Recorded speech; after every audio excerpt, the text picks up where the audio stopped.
এখানেও তো আমি আমার শিক্ষক সম্প্রদায়ের নাম পাই নাই, ছাত্রদের সাথে শিক্ষকরা ছিল না। আমি আলেম ওলামাদের রাজপথে দেখেছিলাম আমার পাশে, আমাদের চারপাশে যখন গোলাগুলি হচ্ছিল, যখন আক্রমণ হচ্ছিল, আমি আমার চারপাশে অসংখ্য আলেম ওলামাদের দেখেছি, তাদের স্বীকৃতি আমি পাই নাই।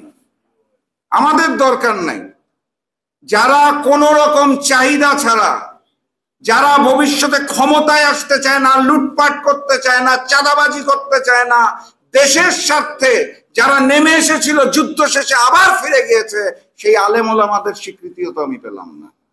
তাহলে কাদের সন্তুষ্ট করার জন্য এই ঘোষণাপত্রটা করা হয়েছে? এই প্রশ্নটা থেকেই যাচ্ছে। দীর্ঘক্ষণ ধরে এই বিষয়গুলো নিয়ে আলোচনা হয়েছে, আপনারা শুনেছেন। আমি আপনাদের আর বিরক্ত করতে চাই না, কিন্তু আমি স্পষ্ট ভাষায় যেটা জানিয়ে দিতে চাই, এখনো সময় আছে, এখনো সুযোগ আছে সবার সাথে আলোচনা করে এই ঘোষণাপত্রটাকে পূর্ণাঙ্গ রূপে আমাদের সামনে উপস্থাপন করতে হবে। এইখানে দুর্বলতা দেখানোর কোনো সুযোগ নাই।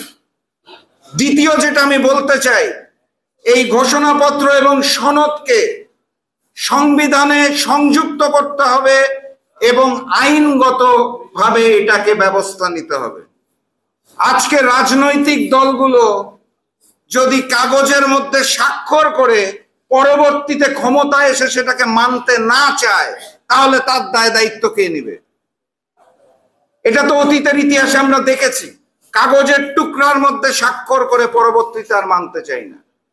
আচ্ছা ধরুন তো, আজকে একটি বড় দলের একটা বড় নেতা জুলাই সনদের মধ্যে যে স্বাক্ষর করলেন, এবং বাংলাদেশের অতীতের রাজনীতিতে আমরা এটা খুব স্পষ্টভাবে দেখেছি যে সুবিধা পাওয়ার জন্য রাজনীতিবিদরা দল বদল করেন।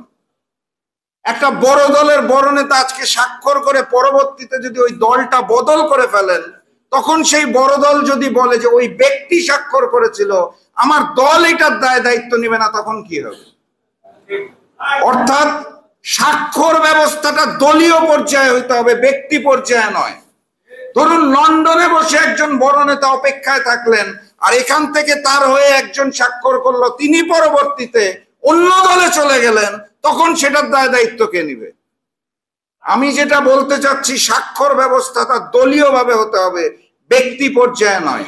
এবং আইন করে স্পষ্ট করতে হবে যে যেই জুলাই সনদ আসতে যাচ্ছে সেটা কোন কর্মপন্থায়, কিভাবে সেটাকে আমরা সকলে মিলে জিনিসটাকে বাস্তবায়ন করব। ভবিষ্যতে যে যদি এটা মেনে না নেই, তাহলে কি হবে? সেই বিষয়গুলো আগে আমাদের ঠিক করতে হবে।